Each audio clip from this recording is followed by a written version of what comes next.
नमस्कार दोस्तों, मैं अनुराग। आज यूं ही अपने मन की बातें आपसे करने का मन करा तो मैंने कहा कुछ रिकॉर्ड करूं। जो मैंने सोचा, मैंने महसूस करा, उसको आपके साथ शेयर करूं। ये बात है करीब मुझे जब ब्रेन स्ट्रोक पड़ा था 2020 में। उससे पहले 1919 की बात है। ऑफिस की व्यस्तता और वाइल्ड लाइफ उसको लेकर के काफ़ी परेशान रहता था मैं। ऑफिस टाइम में आना जाना और उसके बाद जो बचा हुआ टाइम उसमें दुधवा जाना, और इसी सब उधेड़-बुन में काफ़ी तनाव में था। तो कभी कभी मैं लेटता तो सोचता, क्या मेरी ज़िंदगी ऐसे ही चलती रहेगी? क्या जिस जगह से मुझे प्यार है मैं वहाँ अपना मनपसंद समय नहीं बिता पाऊँगा? क्या मैं वहाँ की बारिश, वहाँ का कोहरा, वहाँ की सर्दियाँ नहीं देख पाऊँगा?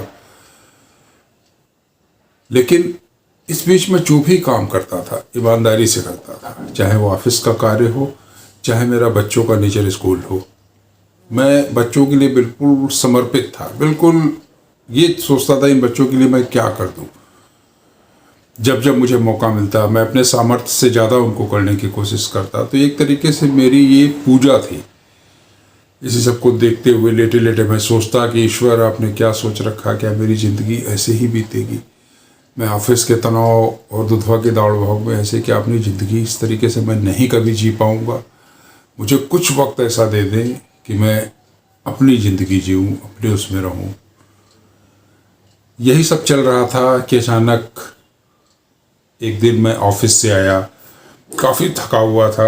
उसके बाद मेरी बेटी का पेपर था अगले दिन। मैंने उसके पेपर के लिए सामान, पेन और ये सब चीज़ें को ज़रूरी थी उसको वो ला करके दिया, क्योंकि उस पीरियड में कोरोना आने वाला था। तो सैनिटाइज़र भी जो है ला करके दिया उसको एग्ज़ाम देने के लिए। और उसके बाद मैं सोया रात को, और रात को ही मुझे ब्रेन स्ट्रोक हुआ। खैर मेरी आँख खुल गई।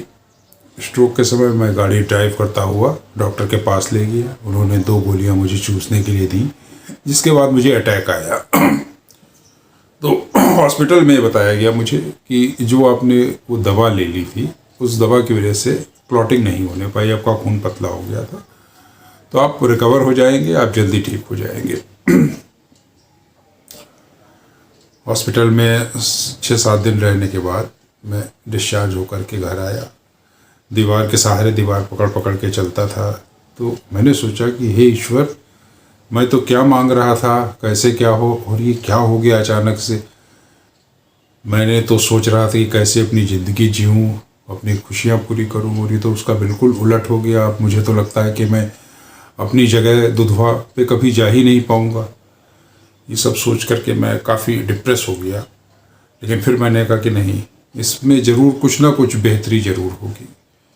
फिर मैं धीरे धीरे सपोर्ट से चलता रहा। मैंने हार नहीं मानी, और बहुत जल्दी मैं जो है अपने पैरों पर ठीक से चलने लगा। चलने में मुझे ज़्यादा दिक्कत थी, तो मैंने कोशिश ये करी कि मैं अपनी, जो मेरा शौक़ भी था, ड्राइविंग करना मेरा शौक़ है, मैं लड़खड़ाते हुए कार तक जाता और कार में बैठ कर के बिना स्टार्ट करे हुए उसके स्टीयरिंग को घुमाता, क्लच और ब्रेक को पैर से दबाता।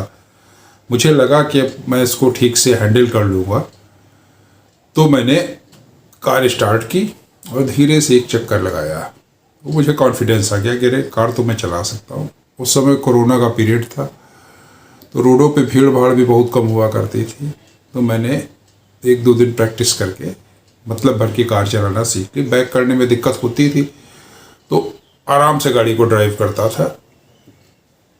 फिर धीरे धीरे ये हुआ कि स्वास्थ्य साथ नहीं दे रहा था, बीपी कंट्रोल नहीं हो रहा था, शुगर नहीं कंट्रोल हो रहा था, और कोरोना पीरियड भी था। तो ऑफिस से छुट्टी ले ली लंबी, और उसके बाद मैं परिवार सहित दुधवा चला गया। फिर वापस आया लखनऊ, सोचा कि ऑफिस ज्वाइन कर लूँ। तभी जो है कोरोना का पीरियड आ गया, जो दूसरी लहर आई थी कोरोना। तो मेरे जितने मिलने वाले शुभचिंतक थे, सब लोगों ने सलाह दी कि आप जो है सब परिवार दुधवा चले जाइए। तो उस समय दुधवा मेरे लायक तो ठीक ठाक था, मैं अकेले जाता था, लेकिन परिवार के लायक वहाँ पर कोई सुविधा नहीं थी। लेकिन फिर भी लखनऊ में जब कोरोना का वो दौर था भयंकर, उस दौर में मैं परिवार सहित दुधवा चला गया। वहाँ पहुंचकर बिना किसी संसाधनों के हमारे परिवार ने 3 महीने काटे। और उस समय दवाइयाँ भी बहुत शॉर्टेज हो जाती थी, मिलती नहीं थी, तो एक टाइम दवा लेनी शुरू कर दी। लेकिन प्रकृति का असर इतना ज़बरदस्त था कि उसने बीमारी को कंट्रोल करना शुरू करा। तो फिर कोरोना पीरियड ख़त्म हो जाने के बाद फिर मैं वापस लखनऊ आया। फिर मैंने ऑफिस ज्वाइन करा 1 महीने के लिए। फिर मेरी तबीयत बिगड़ने लगी, तो मुझे एहसास हुआ कि मैं प्रकृति के पास ज़्यादा बेहतर था। अगर मैं दोबारा से ऑफिस ज्वाइन करूँगा तो शायद मैं इस लखनऊ के इस प्रदूषण और तनाव आने जाने को बर्दाश्त ना कर पाऊँ। तो मैंने VRS लेने की सोच ली। इस बीच इन 2 सालों में जो मैं छुट्टी पर रहा, लीव विदाउट पे भी हो गया, मैंने एक्चुअल अपनी ज़िंदगी जी जो मैं ड्रीम करता था। बरसात में दुधवा में रहा, सर्दियों में दुधवा में रहा, गर्मियों, सारे मौसम में रहा, अपने परिवार के साथ रहा, अपने बीवी बच्चों के साथ रहा, हर मौसम में घूमा, जहाँ जहाँ मेरी जो जो इच्छा थी वो मैंने पूरी करी। तब एक दिन मैं लेटा हुआ अपने कैंपस में, क्रॉक कैंप में, ये सोच रहा था कि यार ये तो मैं ड्रीम करता था ये लाइफ को, तो ये अचानक कैसे इतना। तब मेरा ध्यान गया कि ये सब, मुझे लगा ये सब मेरी कामों को देखते हुए, मैंने जो बच्चों के लिए इतना काम करा उसको देखते हुए ऊपर वाले ने ये कुछ रास्ता निकाला। क्योंकि स्वस्थ रहते हुए ये सब चीज़ें करना इम्पॉसिबल था कि मैं नौकरी से VRS के बारे में सोचता, ये सोचता। तो बिल्कुल एक अपने बच्चे की तरह, जैसे माता पिता अपने बच्चे को मारते हैं कि उसे चोट भी ना लगे, कुछ ऐसा ही ऊपर वाले ने मेरे साथ करा कि हल्का सा ब्रेन स्ट्रोक का एक झटका दिया मुझे। और उसके बाद इन 2 सालों में जो मैंने अपनी ज़िंदगी जी है, हाँ पैसे की दिक्कत तो रही नो डाउट, क्योंकि लीव विदाउट पे हो गया तो उस हिसाब से खर्चे नहीं रहे। लेकिन उसके अलावा जो भी मैं अपने प्लान करा था, एक खुशहाल ज़िंदगी जीने के लिए, अपने बीवी बच्चों के साथ बहुत टाइम दिया। जहाँ जहाँ मेरा मन होता था वहाँ जाता था, दुधवा में घंटों बैठा रहता था। बरसात में हम लोग कार से टहलते रहते, भुट्टे खाते रहते, अपनी मनपसंद ज़िंदगी मैंने जी। इसके बाद दिक्कतें कुछ ज़्यादा बढ़ने लगी फाइनेंशियली। तो फिर मैंने सोचा कि अब हम अपने क्रॉप कैंप को लीज पे दे देते हैं, जिससे कुछ किराया इससे आने लगे और हमारी दिनचर्या में कुछ सुधार हो और हम लोगों का एक वहाँ से पैसा जनरेट होने लगे। क्योंकि क्रॉप कैंप का ये था कि वहाँ पर बरसात में रहना बहुत मुश्किल हो जाता था। क्योंकि अगर हम परिवार के साथ हैं तो परिवार के साथ तो काफ़ी मुश्किलें थी, क्योंकि मगरमच्छों जानवरों का काफ़ी मूवमेंट था वहाँ पे। और क्रॉप कैंप में मेरे पानी भी भर जाता था, 2-3 दिन भरा रहता था, तो उसमें अपने परिवार को रिस्क में डालना उचित नहीं था।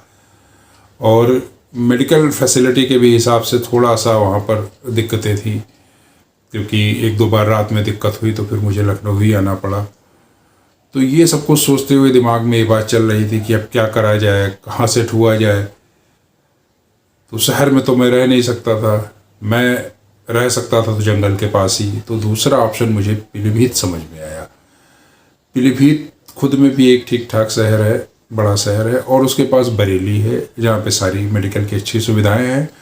और सबसे बड़ी बात है कि मेरी ससुराल भी बरेली में ही है, मेरी बीवी का घर भी बरेली में है, मेरी ननिहाल भी बरेली में है। तो वहाँ से भी काफ़ी तगड़ा सपोर्ट हो जाता है मुझे, क्योंकि नानी का घर भी वहीं है, ससुराल भी वहीं है। तो ये सब कुछ सोचते हुए मैंने कहा कि अब स्वास्थ्य इस लायक नहीं है तो मुझे कुछ थोड़ा समझौता करना पड़ेगा। तो इस वजह से फिर मैंने पीलीभीत को अपने दूसरे आशियाने के रूप में चुना। तो इस तरीके से एक पारी मेरी दुधवा में बीती। अब दूसरा मैं एक यहाँ पर अपना ज़िंदगी यापन के लिए रहने की प्लानिंग कर रहा हूँ। पीलीभीत टाइगर रिजर्व के बाद बराही गांव है, वहाँ पर एक छोटा सा घर लिया है। जल्द ही वहाँ पर फिर बच्चों के लिए नेचर स्कूल शुरू करूँगा, क्योंकि बच्चों को पढ़ाना सिखाना ही मेरी हॉबी है। अच्छा लगता है जब बच्चे सीखते हैं, इम्प्लीमेंट करते हैं, और बच्चे बहुत जल्दी सीखते हैं और बहुत भोले होते हैं। तो जो मेरा नेचर स्कूल था वहाँ के भी बच्चों ने काफ़ी कुछ सीखा। दुधवा के काफ़ी बड़े हो गए बच्चे, पहले बैच के बच्चों की शादियाँ भी हो गई। काफ़ी लोगों ने उसके लिए निगेटिव भी लोगों ने कहा, कुछ भी कहा, लेकिन चूँकि मैं अपने में ईमानदार था, जब आप अपने में ईमानदारी से कोई काम करेंगे तो आप हमेशा कॉन्फिडेंस में रहेंगे। इसीलिए अब मैं जो यहाँ बराही में भी प्लानिंग कर रहा हूँ, मेरी अपनी प्लानिंग है।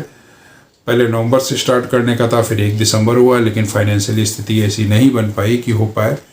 क्योंकि मेरे फंड्स वगैरह मिलने में भी एक माह का टाइम है। तो उम्मीद है कि जनवरी में बच्चों का नेचर स्कूल वहाँ शुरू हो जाएगा बराही में, और फिर एक नई ज़िंदगी शुरू होगी। और उसमें क्या क्या उतार चढ़ाव आते रहते हैं, इससे मैं आप लोगों को अपडेट करता रहूँगा। ये आज ऐसे ही ख्याल आया आप लोगों के साथ अपना एक वो शेयर करूं, तो मैंने अपनी बातें शेयर करी। अगर आपको अच्छा लगा हो तो कमेंट्स बॉक्स में मुझे ज़रूर बताइएगा, और मेरी रेगुलर अपडेट्स के लिए मेरे चैनल को सब्सक्राइब करिए। इसमें मैं अपने अनुभव शेयर करता रहूँगा। धन्यवाद।